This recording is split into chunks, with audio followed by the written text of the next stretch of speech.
Welcome back to my YouTube channel. My hands were still trembling when the crash echoed across the conference room.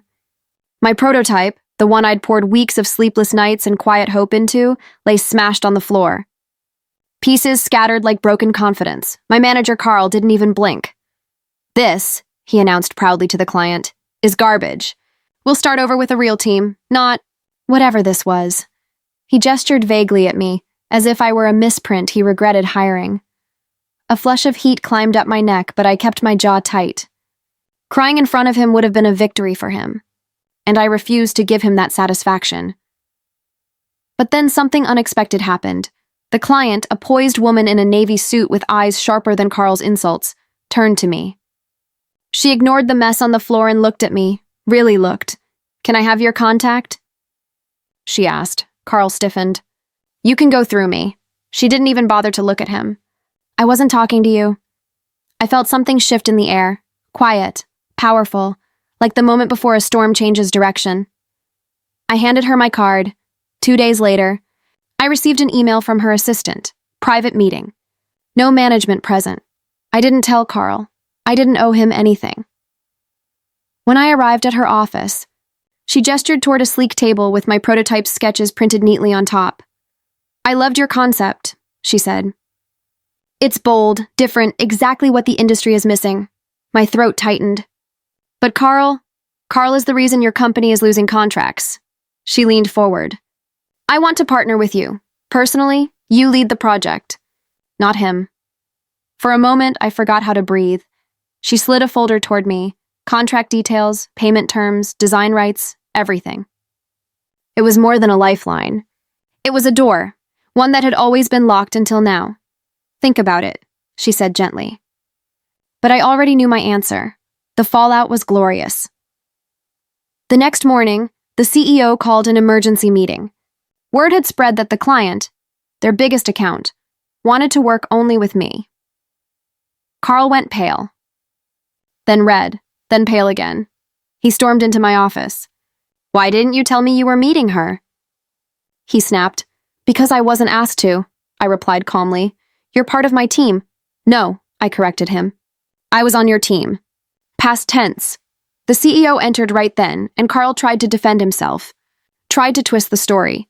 But the client had already sent an email describing the incident, including the part where he smashed my prototype. Carl's downfall was swift and humiliating. His arrogance couldn't save him anymore. By the afternoon, he was knocking on my door, voice shaky and thin. "Can you talk to her? Convince her to keep me on the project? Or at least not damage my reputation?" I looked at him, the man who shattered my work and belittled me without a second thought. "My reputation," I said softly, "wasn't your concern that day." He swallowed. "Please," but I simply gathered my things, stood tall, and walked past him. The next week, I signed with the client. Not as an employee, as a partner, as the lead creator, as a woman who rebuilt herself from the shards someone else tried to break. And that moment is when I realized something powerful. Sometimes the universe waits for the exact second someone tries to bury you, just so it can show them how deeply you were meant to rise. I still remember the cold shine of the conference room table, the way the fluorescent lights buzzed above us, and the faint smell of fresh coffee mixed with the metallic scent of nerves. I'd rehearsed my pitch in the mirror, in the elevator, even in the washroom moments before walking in. This prototype wasn't just a work project, it felt like a piece of me. Countless nights hunched over my desk, fixing tiny flaws, hoping the final version would speak for itself even if I stumbled. When I placed it on the table, my hands were steady, but my heartbeat wasn't. The client leaned forward with genuine curiosity, the kind you silently pray for. But before she could take a closer look, Carl stepped in front of me like a wall.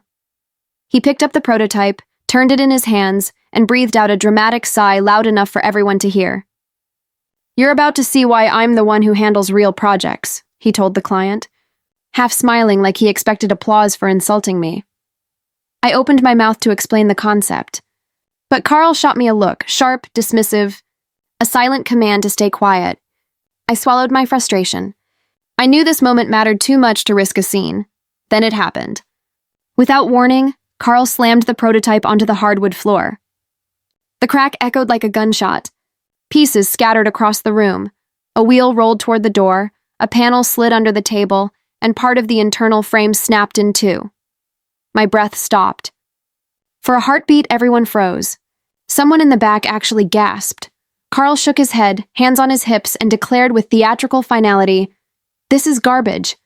We'll start over with a real team this time." His words hit harder than the prototype hitting the ground. Garbage. Real team. As if the hours I worked weren't real. As if my ideas were a joke he tolerated until he had a chance to humiliate me in the most public way possible. I could feel heat flooding my cheeks, but I forced myself to remain still. I wouldn't give him the satisfaction of seeing me break. My jaw locked so tightly it hurt. I focused on my breathing, on not letting my eyes blur. Carl turned back to the client, confident and smug. "Don't worry," he said, "I'll fix all this. I'll personally lead the redesign," but she didn't respond. Not to him. Instead, she slowly lowered her gaze to the shattered pieces on the floor, then lifted her eyes to me. Her expression wasn't annoyance or disappointment. It was something else, something sharp, noticing, assessing. That was the first moment I realized humiliations don't always land the way the person intends. Sometimes they reveal truths, and sometimes they reveal the wrong person holding the power. Her next words would change everything.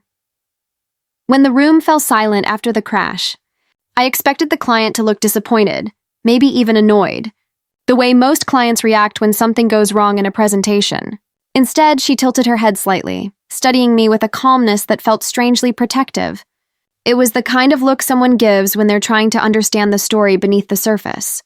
The quiet work, the effort, the parts no one praises. Her eyes flicked from the broken pieces on the floor to my face, and for a moment, it felt like she was piecing together everything Carl had tried to tear apart. Carl kept talking, filling the room with his usual overconfident monologue about industry standards and quality control, but his voice sounded distant, like background noise in a movie I was no longer watching. My pulse was loud, my throat tight, and my palms cold, yet something about her steady gaze grounded me. It wasn't pity. It wasn't curiosity. It felt like recognition, like she'd seen this kind of power play before and refused to be fooled by it. Then she did something I did not expect. She rose from her chair slowly, with the kind of authority that didn't need volume to make people pay attention. The entire room turned toward her without being told. She walked around the table, paused near the shattered pieces, and crouched down. She picked up one of the panels Carl had snapped in half and examined it closely, almost delicately, as if she were handling something that still held value. "This design," she murmured, turning it over in her hand, "is interesting." Carl laughed lightly, trying to brush her words aside. "Interesting, maybe, but completely unusable. I'll get my senior team to draft a proper structure for you." She didn't acknowledge him. Instead, she stood up, placed the broken piece back on the table with surprising care, and walked toward me. Every step felt like it stretched time itself. My heartbeat echoed in my ears. I wasn't sure if she was approaching to criticize me or to question me, but I held her gaze anyway. If she wanted honesty, she'd get it. I had nothing else left. "Can I have your contact?" she asked. For a moment, I thought I heard wrong. Her voice was calm, direct, not a whisper, not a secret, not a courtesy. "A request, a real one." Carl blinked, startled. "You can go through me," he quickly interjected. "Anything you need from our team, I'll handle personally." She's still learning, and "I wasn't talking to you." Her words cut through the room so cleanly that even the air seemed to pause. She was still looking at me. "Only me." My fingers fumbled for my card, not because I was unsure, but because the moment felt bigger than I was prepared for. I handed it to her, and her hand closed around it with quiet confidence, as if she already knew exactly what she would do with it. She gave me a small nod, a silent message I didn't fully understand yet, but felt deep in my chest. In those few seconds, the balance of power shifted. Not loudly, not dramatically, but undeniably, and I realized that sometimes the person who sees your worth is the one who says the least but notices the most. The email arrived early in the morning, tucked between spam newsletters and automated calendar reminders. At first, I thought it was a mistake, A short, crisp message from the client's assistant requesting a private meeting, specifying clearly that no management was to attend. My breath caught for a moment. I reread it 3 times, half expecting it to disappear like something I had imagined. But it stayed there, solid and real, with my name spelled correctly and a time that made my stomach swirl with anticipation. I didn't tell Carl. I didn't tell anyone. For once, I wanted something that belonged only to me, untouched by someone else's ego. I arrived at the client's building early, too early, and ended up sitting in the lobby pretending to scroll through my phone while my thoughts raced uncontrollably. What if she wanted to criticize me privately? What if she thought I was unprofessional? What if she changed her mind? But when her assistant guided me into her office, all those worries evaporated the moment I stepped inside. It was nothing like the cold corporate conference rooms I was used to. Sunlight flooded the space through floor-to-ceiling windows, casting warm reflections across the glass table. The client stood near a shelf lined with design awards and architectural models. She looked up with a gentle smile as I entered, the kind that feels earned rather than polite. "Thank you for coming," she said. Her voice carried a calm authority that made my shoulders relax a little. "I wanted to speak with you directly." I nodded, unsure if my voice would behave if I tried to use it. She motioned toward the table, where she had laid out printed versions of my sketches, enlarged, neatly arranged, highlighted in places where she had made small notes. Seeing them there made my chest tighten. She'd taken the time to study them. Carefully, respectfully. "I looked through everything you submitted," she began, running a finger along one of the drawings. "And I want to be completely honest with you. I loved your concept." A quiet gasp escaped me before I could stop it. Her eyes softened. "Your prototype wasn't rough," she continued. "It was brave. And it was original. Do you know how rare that is? Most people play it safe. You didn't." I finally found my voice. "But Carl," she cut me off gently. "I know what he did. And I know why he did it." Those words made my stomach drop. She walked to the window, hands clasped loosely behind her back. "Your manager is intimidated by people he can't control," she said. "I've seen his type my entire career.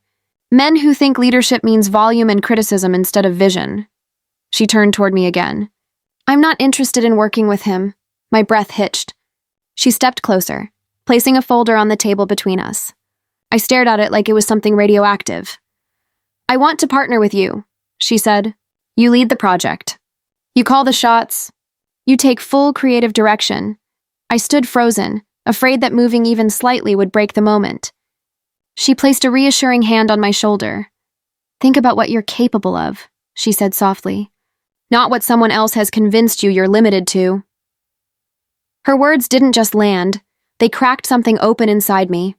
For the first time, someone wasn't offering me permission. They were offering me power. The power shift didn't happen all at once.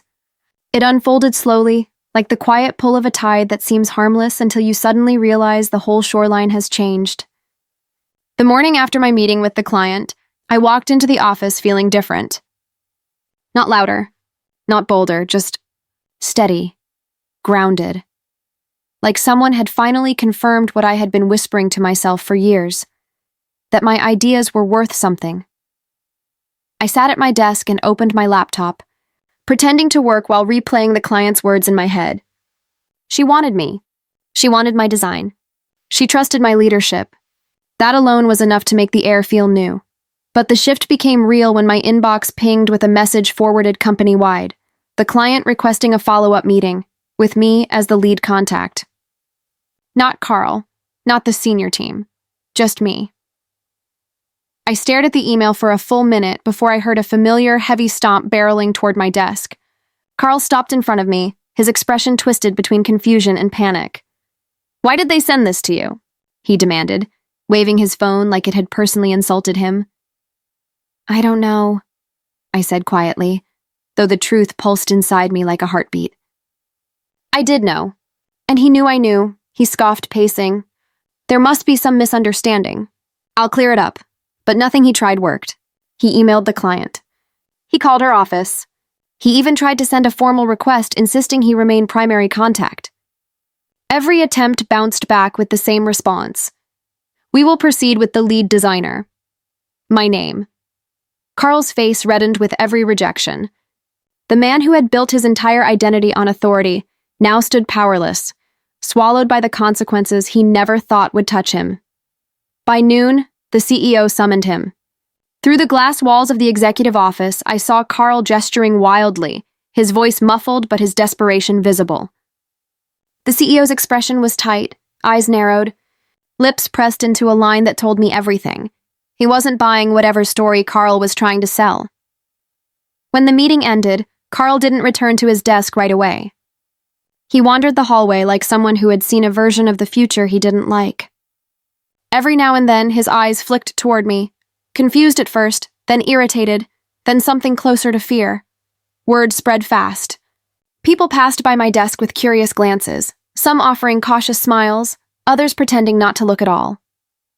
I could feel the shift in the air, the quiet recalibration of hierarchy that happens only when something big is about to break. By the end of the day, the CEO sent out a formal memo announcing that the person whose prototype had been smashed like trash 48 hours earlier, would be leading the client's project. Carl saw it the moment the email hit his inbox. He looked at me with a hollow expression, as though he finally realized the ground under him had been slowly dissolving. He approached my desk with stiff shoulders and a voice that trembled despite his efforts. "We should talk." But even before he spoke another word, I knew the tides had turned. Not because I had fought to take power, but because someone finally saw who it truly belonged to. The moment Carl approached my desk, I knew something in him had cracked. His steps weren't the usual confident stomps that used to echo down the hallway like he owned every tile of this building. No. These steps were hesitant, uneven, almost apologetic. The kind of footsteps someone takes when they're approaching a truth they cannot avoid. He stopped a few feet away, tugging nervously at his sleeves. For the first time since I'd known him, he didn't look larger than life. He just looked afraid. Not of me, but of what I now represented, the thing he tried so desperately to suppress. "Can we talk?" he asked, his voice low and shaky, a far cry from the booming authority he usually projected. I closed my laptop slowly. I didn't say yes. I didn't say no. I simply waited. He took a deep breath and started with what he thought might soften me. "I think we got off on the wrong foot. You're talented. Really talented. I've always said that." A part of me wanted to laugh, not because it was funny, but because of how painfully transparent it was. Where was this version of Carl when he smashed my prototype? When he called my work garbage in front of a full room? When he dismissed me like I was a nuisance wasting his precious time? But I stayed quiet. My silence seemed to unnerve him. I didn't know the client would make such a big deal out of it," he continued, licking his lips anxiously. "I didn't think she'd request you directly." The truth slipped through his facade. He didn't regret hurting me. He regretted being caught. He sat down across from me uninvited, shoulders slumped. "If you could talk to her," he said, voice almost pleading. "Just explain that the whole thing was a misunderstanding. Tell her that you and I are a team, that we work well together." The desperation in his eyes would have been laughable if it weren't so sad. This was the same man who once told me, "People like you need someone like me to succeed." Now he was asking me to save him. I met his gaze with a calm I didn't recognize in myself. "Carl," I said softly, "you made it very clear that you didn't respect my work. Or me." He opened his mouth to argue, but I didn't give him the chance. "You asked me to stay silent. You took credit for ideas that weren't yours. You broke something I created because you could." His expression twisted, like he was encountering a version of me he never expected to face. "I'm not going to fix this for you," I said gently, not out of cruelty, but out of clarity. For a moment, he looked like he might cry. Not because he felt remorse, but because he realized the era where he controlled the narrative was over. He left without another word, shoulders hunched, defeated in a way I knew would echo through him for a long time. The very next morning, the client invited me to her headquarters to finalize the partnership contract. I walked through the glass doors feeling lighter, taller, unburdened in a way only truth can make you. I wasn't stepping into that building as an employee hoping for approval. I was stepping in as a leader who had earned her place, not by making herself louder, but by letting her work speak in the silence someone else tried to force upon her. When I finally signed the contract, there was a moment, A quiet, powerful moment where I felt the weight of everything I had survived settle behind me like a closed door. Not a painful memory, not a scar, but a chapter I had outgrown. The client shook my hand with a smile that felt like a promise, not just of opportunity, but of respect. Real respect, the kind I had fought silently for years without realizing how starved I was for it. Walking out of her building that day, the sun felt different, warmer, brighter, like the world had been waiting for me to claim a space I didn't even know I deserved. My phone buzzed with messages from colleagues, some congratulating me, some surprised, some quietly cheering from the sidelines. Not one from Carl, and I didn't need one. What mattered most was the feeling blossoming inside me. I had chosen myself. I had believed in my work even when someone tried to break it, literally. I had stepped through a door someone else tried desperately to block. And on the other side, I found possibility, freedom, and a version of myself I hadn't met before. I didn't rise because someone gave me permission. I rose because someone tried to bury me, and sometimes, that's exactly what it takes to grow roots deep enough to lift you into the life you were meant to build. From that day on, I promised myself never to shrink again, never to apologize for my ideas, never to hand someone else the power to define my worth, because the moment Carl smashed my prototype, he thought he was breaking me. But all he did was reveal what was unbreakable, and that is where my real story began.